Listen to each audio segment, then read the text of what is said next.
प्रधानमंत्री मोदी को अब तक के सबसे गंभीर आरोपों का सामना करना पड़ रहा है।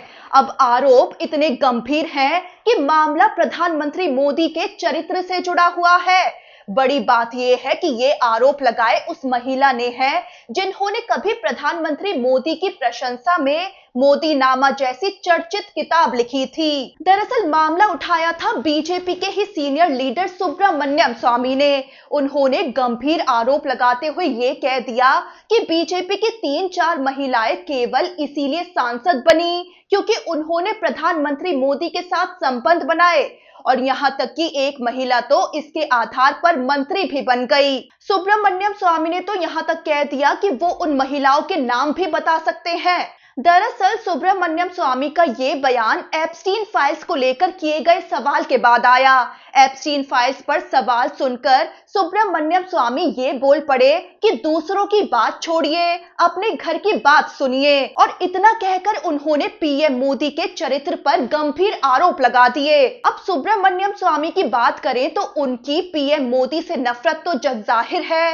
वो पीएम मोदी की आलोचना करते हुए अपने बयानों को लेकर हमेशा चर्चा में रहते हैं। लेकिन मामला और संगीन तब हो गया जब पीएम मोदी की ही घनघोर समर्थक, यहां तक कि जिन्होंने पीएम मोदी की प्रशंसा में किताब तक लिख डाली थी, उसी महिला यानी जिनका नाम मधु किश्वर है, उन्होंने सुब्रमण्यम स्वामी के इन आरोपों के समर्थन में उतरकर बड़े दावे कर डाले। अब मधु किश्वर के इन आरोपों पर सोशल मीडिया पर दो खेमे बट गए हैं। एक ये कह रहा है कि मधु किश्वर पद के लालच में ऐसा कर रही हैं, तो दूसरा खेमा इन आरोपों पर पीएम मोदी को बुरी तरह घेर रहा है। अब मधु किश्वर ने प्रधानमंत्री मोदी पर ऐसे सनसनीखेज आरोप लगाए हैं जो अगर कोई और लगाता, खासकर विपक्ष का कोई नेता, तो अब तक उसकी गिरफ्तारी हो चुकी होती। तो अब जब पीएम मोदी की ही समर्थक रही महिला ही उनके चरित्र पर बहुत गंभीर आरोप लगा रही है, तो उस पर कोई कार्रवाई ना होना बड़ा सवाल खड़ा कर रहा है। आखिर इतने गंभीर आरोपों के बाद भी बीजेपी की तरफ से कोई आधिकारिक टिप्पणी क्यों नहीं आ रही, ना ही कोई एक्शन लिया गया। मधु किश्वर के आरोप बेहद संगीन हैं, वो भी एक प्रधानमंत्री को लेकर, तो उन पर कार्रवाई कब होगी? अब आपको थोड़ा ये बताते हैं कि मधु किश्वर ने पीएम मोदी को लेकर क्या गंभीर बातें कही हैं। तो मधु किश्वर ने सुब्रमण्यम स्वामी का ही वीडियो शेयर किया जिसमें वो पीएम मोदी के चरित्र पर गंभीर आरोप लगाते नजर आ रहे थे। इस वीडियो को शेयर करते हुए मधु किश्वर ने सोशल मीडिया प्लेटफॉर्म एक्स पर लंबे लंबे पोस्ट लिख डाले जिसमें कुल मिलाकर ये कहा गया कि सुब्रमण्यम स्वामी ने जो कुछ बताया, इन्हीं वजहों के चलते उन्होंने पीएम मोदी से दूरी बना ली थी। मधु किश्वर ने पीएम मोदी के चरित्र पर उंगली उठाते हुए ये कह दिया कि उनके कई महिलाओं से संबंध रहे हैं और इसके बदले में कई महिलाओं को फायदे भी पहुंचाए गए। मधु किश्वर ने यह भी दावा किया कि बीजेपी और आरएसएस के वरिष्ठ अधिकारियों के जरिए ही उन्हें पीएम मोदी से जुड़े बहुत सारे ऐसे किस्से सुनने को मिले और इसी के चलते उन्होंने पीएम मोदी से दूरी बना ली थी। यहां तक कि अपनी किताब की कॉपी भी उन्होंने खुद जाकर पीएम मोदी को नहीं दी, किसी और के जरिए पहुंचवाई थी। अब एक मुद्दा यहां से यह भी सामने आ रहा है कि मोदी की इतनी घनघोर प्रशंसक और हिंदुत्व की पैरोकार मधु किश्वर ने अचानक इतना बड़ा बम कैसे फोड़ दिया। अब ऐसे समय में ये सब उन्होंने अपने दम पर खुद किया है या फिर इसके पीछे कुछ और लोग भी हैं। ये भी चर्चा छिड़ गई है कि कहीं आरएसएस तो उनसे ये नहीं करवा रहा है।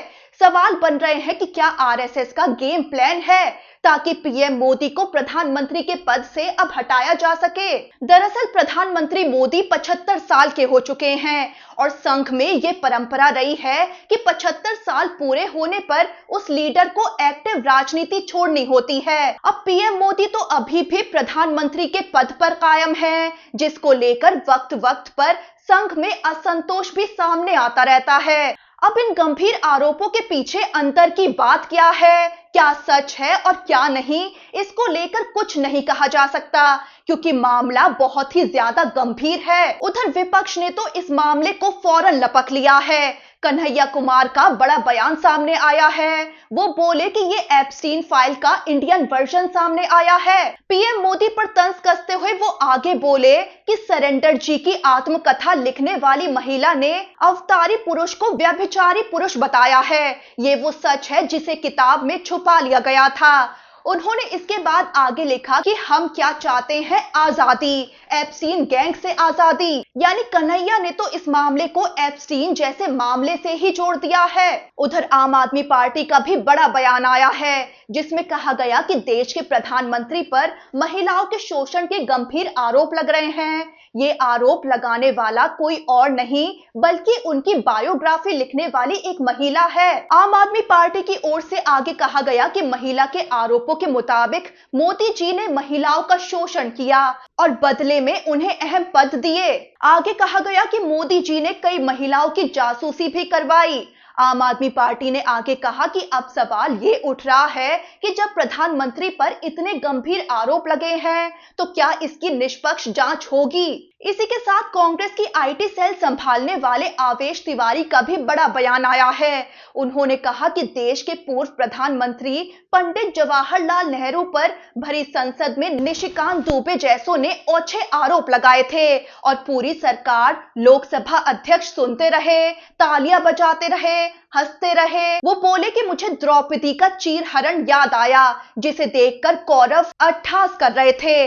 वो आगे बोले कि अब फिर बीजेपी की सुपरिचित मधु किश्वर ने पीएम मोदी और अन्य लोगों पर तमाम तरह के आरोप लगाए हैं। यकीनन किसी भी आरोप पर वो किसी के खिलाफ ही क्यों ना हो, विश्वास नहीं किया जा सकता। लेकिन सवाल तो खड़ा होगा ही, ऐसा क्यों हो रहा है कि ये सब खबरें बीजेपी के अंदर से ही अब सामने आ रही हैं। साथ ही उन्होंने एक और अहम बात कही कि मैंने मधु किश्वर के लेख के अनुदित हिस्से को अपने पोस्ट से हटा दिया, लेकिन बीजेपी को अपने अंदर झांकना होगा। कांग्रेस की तारीफ करनी होगी कि पार्टी के किसी भी नेता ने मधु किश्वर के खुलासे के बाद कोई सतही टिप्पणी नहीं की है। तो ये पूरा मामला अब सोशल मीडिया पर खूब वायरल हो रहा है, लेकिन मामला चरित्र से जुड़ा हुआ है, वो भी देश के प्रधानमंत्री से। तो किसी भी आरोप को सही नहीं माना जा सकता जब तक कोई ठोस सबूत न हो। ऐसे में मामले की सच्चाई क्या है, इसको लेकर सोशल मीडिया पर माहौल गरमाया हुआ है।